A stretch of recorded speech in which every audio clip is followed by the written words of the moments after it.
Bagi saudaraku yang mengakui bahwasanya Allah itu tidak ada, mari kita renungkan sedikit bahwasanya Allah itu ada dan ini merupakan fitrah, suara hati nurani manusia. Saya gambarkan ada seseorang yang pernah bercerita kepada saya, ada kejadian dia pernah menaiki sebuah pesawat dan di sebelah kirinya beragama Nasrani. Dan yang duduk di sebelah kanannya ateis.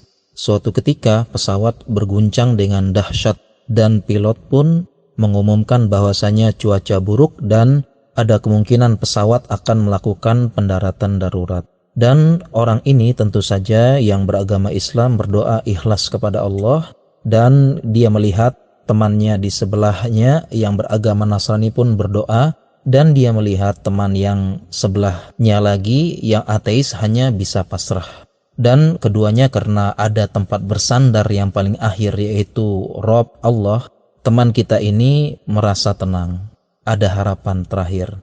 Kemudian alhamdulillah setelah sekian lama pesawat kembali tenang dan cuaca kembali baik.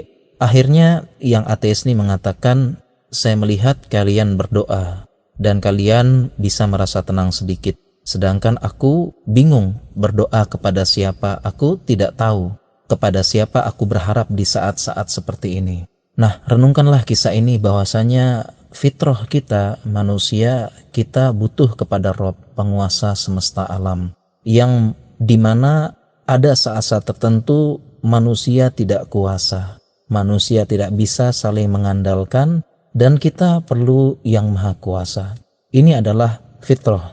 Sebagaimana ketika gempa, tanah bergoyang, gempa yang dahsyat, saat itu siapapun akan butuh kepada yang maha kuasa. Kita lihat saat itu ketika tanah bergoyang, gempa, siapapun saat itu yang tidak pernah mengenal Allah, mungkin sangat jarang sholat, tiba-tiba langsung astagfirullah, subhanallah, ya Allah. Kembali fitrahnya kepada yang maha kuasa di saat manusia tidak berdaya dan manusia tidak bisa saling mengandalkan. Dan masih banyak dalil-dalil yang lainnya sebagaimana yang sering saya tegaskan. Misalnya pertanyaan, siapakah yang menciptakan Allah pencipta? Jelas ini pertanyaan yang tidak tepat atau pertanyaannya salah. Sebagaimana pertanyaan, kapan ayahmu melahirkan? Tentu ini pertanyaannya salah karena tidak ada ayah yang melahirkan. Demikian juga pertanyaan, siapa yang menciptakan pencipta? Ini pertanyaannya salah dan tidak ada jawabannya karena yang namanya pencipta itu menciptakan, tidak diciptakan.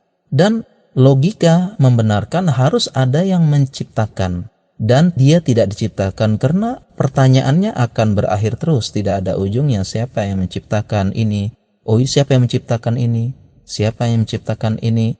Dan demikian juga di alam semesta ini, apakah semuanya kebetulan? Ini dalil dari orang-orang yang tidak percaya Tuhan, semuanya serba kebetulan.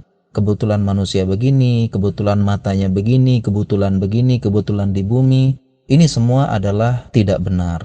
Dan tentunya kita kembali ke fitrah kita, fitratullahillati fataran nasa 'alaiha. Fitrah yang telah Allah fitrahkan kepada manusia. Dan masih banyak dalil-dalil yang lain tanda kebesaran Allah di muka bumi ini. Semoga kita bisa membahas di lain kesempatan. Semoga bermanfaat.